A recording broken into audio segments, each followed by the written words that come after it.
میرے حضور مدینہ المنورہ کی گلی سے گزر رہے ہیں تو ایک محل نما مکان بن رہا تھا. تو آقا کریم علیہ السلام نے گزرتے رک کے پوچھا یہ کس کا ہے؟ تو کسی نے کہا فلاں انصاری کا. حضور گزر گئے. کسی نے جا کے اسے بتایا حضور گزرے تھے، تیرا مکان دیکھا تھا. حضور کے چہرے پہ مسرت کے آثار نہیں آئے. انہوں نے کہا ہاں بالکل. خیر انہوں نے کدال پکڑا اور مکان کو زمین کے برابر کر دیا. 2-4 دن کے بعد حضور کا پھر دوبارہ گزر ہوا تو دیکھا ملبے کا ڈھیر پڑا ہے. تو حضور رک گئے. کہا بلاؤ انصاری کو. بلایا گیا. کہا میں گزرا تھا، تیرا مکان دیکھا تھا، کدھر گیا؟ عرض کی حضور میں نے گرا دیا. فرمایا کیوں؟ عرض کی سنا تھا آپ کو پسند نہیں، سنا تھا آپ کو پسند نہیں. میں اور آپ دیکھیں ہمارا کیا کیا حضور کو پسند نہیں. سر سے لے کر پاؤں تک، پیدائش سے لے کر کے موت تک، عقیقے ولیمے سے لے کر کے اپنے انداز تجارت تک، اپنی نجی زندگی سے لے کے انداز سیاست تک، ہمارا کیا کیا حضور کو پسند. ایک شخص بحرین سے آئے اور حضور سے انہوں نے سلام پیش کرنا چاہا. آقا نے اعراض کیا، رخ پھیر لیا. وہ سمجھے شاید اتفاقاً حضور نے رخ پھیرا ہے، تو جدھر رخ پھیرا تھا تو ادھر سے جا کے حضور کو پھر سلام کیا. تو آقا نے پھر رخ پھیر لیا.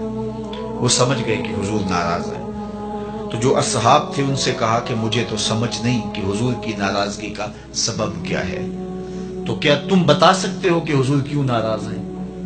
انہوں نے غور کیا تو کہا یہ تم نے سونے کی انگوٹھی پہنی ہے تو اللہ کے محبوب اس کو حرام فرما چکے ہیں اور جہنم کا انگارہ قرار دیا ہے، تو اس وجہ سے حضور ناراض ہو سکتے ہیں. ہمیں تو یہی سبب لگتا ہے. تو وہ آگے بڑھے اور انگوٹھی اتارتے ہوئے حضور کو پیش کرتے ہوئے کہا حضور کیا اس وجہ سے ناراض ہیں؟ تو آقا کریم نے اس کو پکڑا اور یوں پھینک دیا. ناراضگی کی وجہ ختم ہو گئی. اللہ اکبر. کئی لوگ وہ سونے کی چین ڈال لیتے ہیں اور مختلف انگوٹھیاں ڈال لیتے ہیں. بلکہ میں نے ایک شخص کو دیکھا کہ اس نے جو ہے وہ ایک کڑا ڈالا ہے. تو میں نے کہا کہ یہ کیوں ڈالا ہے؟ تو وہ کہنے لگا یہ مدینہ شریف سے آیا ہے. میں نے کہا مدینے والے نے تو منع کیا ہے، انہوں نے تو روکا ہے. تو حضور نے اس کو پھینک دیا. ناراضگی ختم ہو گئی. وہ بیٹھ گیا. مجلس جاری رہی، گفتگو چلتی رہی. جب مجلس اختتام کو پہنچی، لوگ گھروں کو پلٹنے لگے تو وہ بھی پلٹا نا. تو کسی نے اشارہ دیا وہ انگوٹھی تو اٹھا لو. چلو تم نہیں پہن سکتے، تمہاری بیوی تو پہن سکتی ہے، قیمتی سونا ہے.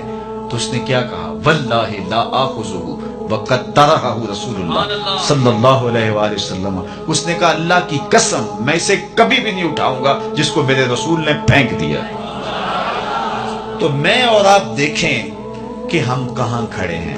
اگر ان سے محبت کا دم بھرتے ہیں، ان سے پیار الفت کا رشتہ رکھتے ہیں تو پھر ہمارا طرز زندگی بتائیں. میرے استاد فرمایا کرتے تھے یہ نہ ہو کہ لوگ تمہیں پوچھے تم کون ہوتے اور تمہیں بتانا پڑے کہ ہم مسلمان ہوتے ہیں.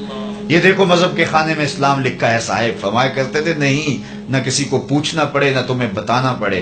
تمہارا طرز زندگی، انداز معاشرت، تمہاری وضاحت، تمہارے انداز حیات، تمہارے تیور ایسے ہونے چاہیے تم دور سے آ رہے ہو لوگ پہچان کے کہیں وہ دیکھو محمد عربی کا غلام آ رہا.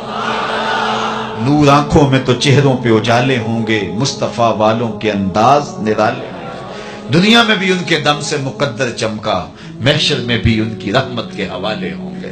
محبت خالی لفظوں سے نہیں ٹپکتی، عمل بتاتا ہے کہ یہ محب ہے، رویے بتاتے ہیں کہ یہ محب ہے. میں اور آپ اللہ اور اس کے رسول سے اگر محبت کرتے ہیں تو ہم اپنی محبت کا محاسبہ کریں اپنے اندر اتر کے.